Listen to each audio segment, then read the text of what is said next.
বিসমিল্লাহির রহমানির রহিম। ২৭ নম্বর অঙ্কটা দেখো, যে অঙ্কটা একটু বিদঘুটে মনে হতে পারে, কিন্তু আসলে একটা সামুদ্রিকের চিত্র। এই চিত্রটা একটু লক্ষ্য করে আমরা দেখি এই চিত্রটার কি অবস্থা বলছে। এই যে দেখো, এই বাহু আর এই বাহু সমান 2 না 2x আছে, এই বাহু আর এই বাহু সমান, দেখছো? তাহলে আমরা কি দাঁড়াইছি, এবিসিডি একটা সামুদ্রিক। এখন এবিসিডি যদি একটা সামুদ্রিক হয়, তার পরিসীমা হলো 30 মিটার। তার মানে চারটা বাহুর পরিসীমা 30 মিটার। পরিসীমা কখন হয়? চারটা বাহুর যোগফল। আমরা যদি একটা ঘরের হিসাব করি, চারটা বাহুর যোগফল হলে হয় তার পরিসীমা। সামুদ্রিকের ক্ষুদ্রতম বাহুর দৈর্ঘ্য নির্ণয় করো। দেখো, আমরা খাতায় পুরো অঙ্কটাই করছি। এডিপি ত্রিভুজের ক্ষেত্রফল নির্ণয় করো। এখানে এডিপি কোনটা দেখো, এ ডি, এখানে এডিএফটা কি দেখো, এডিএফটা দেখো, এডিএফটাকে দেখো, এইডি হলো এ, এডি হলো ডি, আর এডিএফ এডিএফ এই যে এ ডি এফ, এই ত্রিভুজ ক্ষুদ্রতম বাহু। সামুদ্রিকের বাহু কয়টা? চারটা। এই চারটা বাহুর ভিতরে আমরা দেখতে পাচ্ছি এটা এক্স, এটা এক্স, এটার এটা ক্ষুদ্র, এটার এটা ক্ষুদ্র, আর এটার এটা বৃহত্তর। তাহলে আমরা এক্স এর মান যদি পাই, তাহলে সামুদ্রিকের ক্ষুদ্রতম বাহুর মান পাইবো। তাহলে পরিসীমা মানে কি? আমরা আগেই জানি যে পরিসীমা মানে একটা যদি ঘর হয়, তাহলে সে ঘরে চারটা দেওয়াল। এইখানে পরিসীমা মানে কি? এখানে পরিসীমা মানে এই বাহু, এই বাহু, এই বাহু, এই বাহু। দেখো কয়টা বাহু দেখো দিয়ে আছে, 2x একটা, আর একটা x, আর একটা 2x, আর একটা x। তাহলে 2x আর 2x আর x, 3x, 3x আর 2x, 5x, 5x আর x, 6x। তাহলে আমরা প্রশ্ন মতো লিখতে পারি না? তো দেয়া আছে যে 30, তাহলে আমরা তো লিখতে পারি 6x সমান 30, x সমান 5। তাহলে আমাদের চাইছিল কি? আমাদের দেখো ছোট বাহুটার চাইছিল, ছোট বাহুটার কত? x। তাহলে x এর মান হলো 5 পাই গেছি। তাহলে ক্ষুদ্রতম বাহুর দৈর্ঘ্য অতএব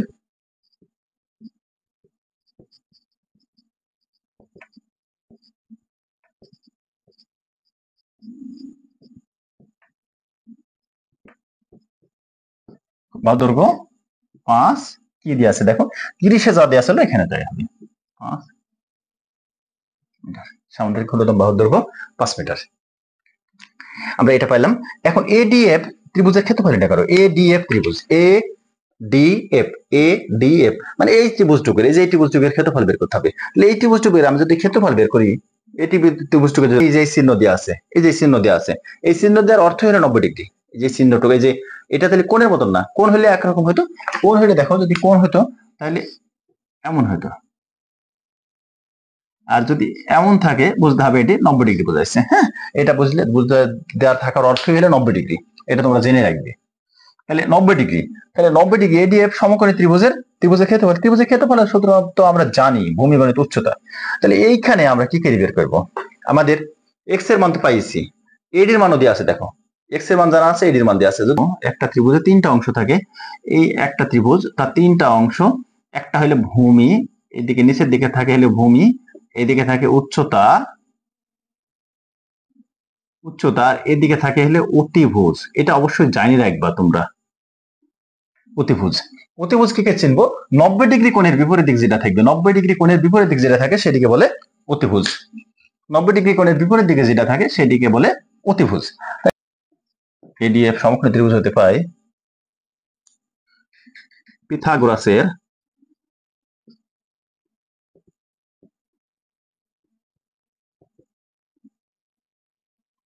উপপাদ্য অনুসারে।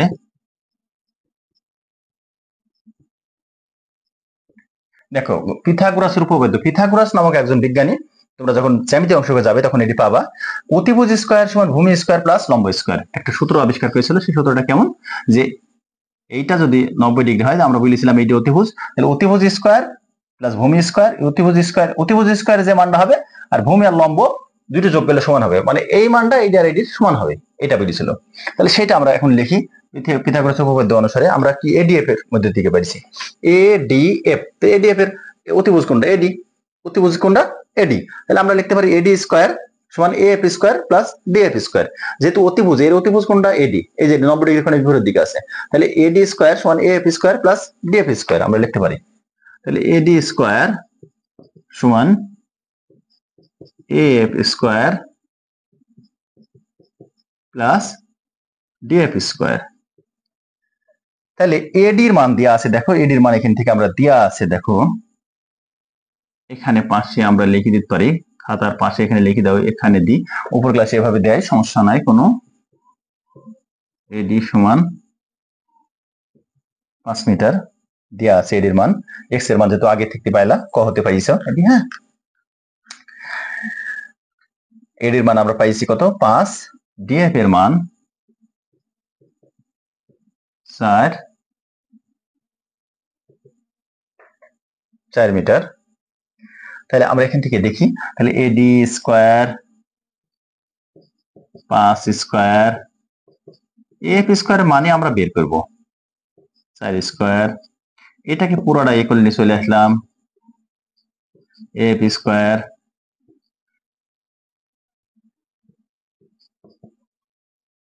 4 স্কোয়ারকে 16 করে দিলাম, আর ইকুয়াল নিয়ে চলে আসলাম, চিহ্ন পরিবর্তন হবে না, দুইটা ইকুয়ালে চলে আসছে।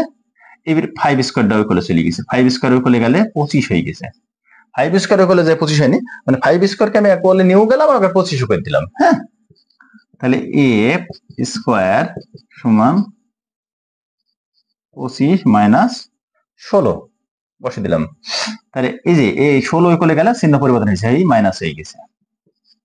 তাহলে এফ স্কোয়ার সমান 9 বা এফ সমান 9, অতএব এফ সমান 3।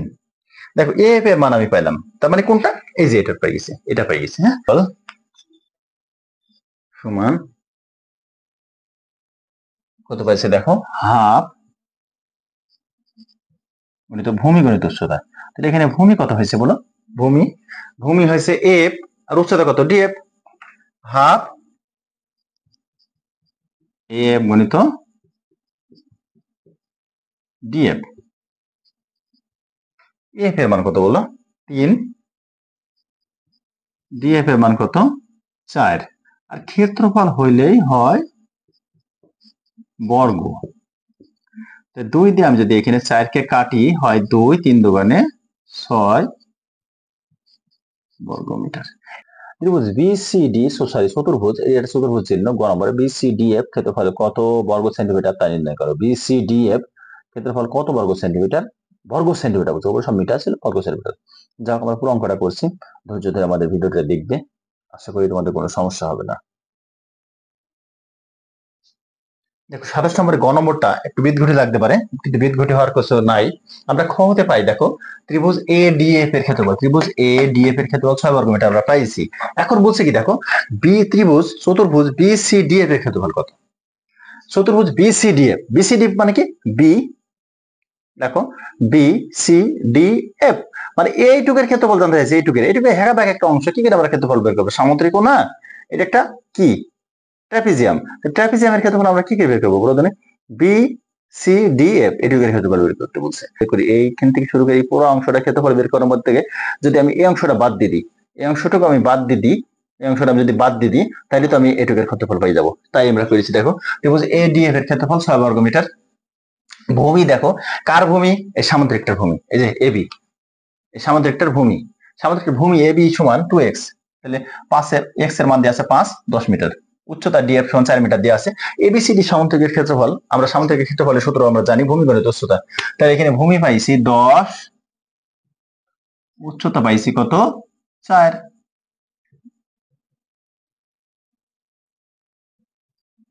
আমরা কিছুটা আগে লিখে রাখি, হ্যাঁ,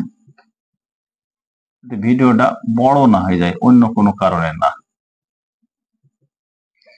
এখন দেখো তাহলে আমরা আগেই বললাম যে চতুর্ভুজ দেখো বিসিডিএফ, চতুর্ভুজ বিসিডিএফ এর আমরা ক্ষেত্রফল বের করছি, চতুর্ভুজ বিসিডিএফ এর ক্ষেত্রফল বের করছি, তাহলে বিসিডিএফ এইটুকের ক্ষেত্রফল বের করছি। তাহলে পুরোটার ভিতর থেকে যদি বাদ দিই, 40 এর মধ্যে থেকে যদি আমি এইটুকের 6টা বাদ দিই, তাহলে তো হবে চতুর্ভুজ বিসি এ বিসিডি এর ক্ষেত্রফল মধ্যে থেকে এডিএফ এরটা বাদ দিলাম, তাহলে 40 মাইনাস 6। এখন এর ঝামেলা এখনো মেটেনি, কি ঝামেলা মেটেনি, এখানে দেখো বর্গ সেন্টিমিটারে বলছে, দেখছো বর্গ সেন্টিমিটারে বলছে, তাহলে বর্গ সেন্টিমিটারে বলছে, এখানে আছে কি বর্গ মিটার, আমরা জানি 1 মিটার সমান 100 সেন্টিমিটার, এখানে বর্গ আছে কটা, বর্গ মিটার মানে কটা মিটার বলো, বর্গ মিটার মানে 2টো মিটার, ঘন মিটার মানে কটা মিটার, 3টা মিটার, তাহলে বর্গমিটার মানে হলে 2টা মিটার, তাহলে 2টা মিটারকে আমাকে 2 সেন্টিমিটার করতে হবে। তাহলে একটা 100 সেন্টিমিটার সমান যদি 1 মিটার হয়, তাহলে এই বর্গমিটার হইলে তখন 2 100 হয়ে যাবে।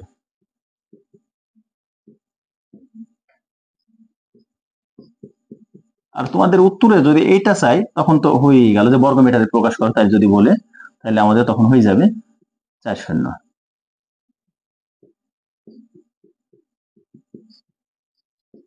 ধন্যবাদ সবাইকে আমাদের সাথে যুক্ত থাকার জন্য। আমাদের চ্যানেলটিকে অবশ্যই সাবস্ক্রাইব করে দেবে এবং পরবর্তী ভিডিও পাওয়ার জন্য আমাদের সাথে যুক্ত থাকবে।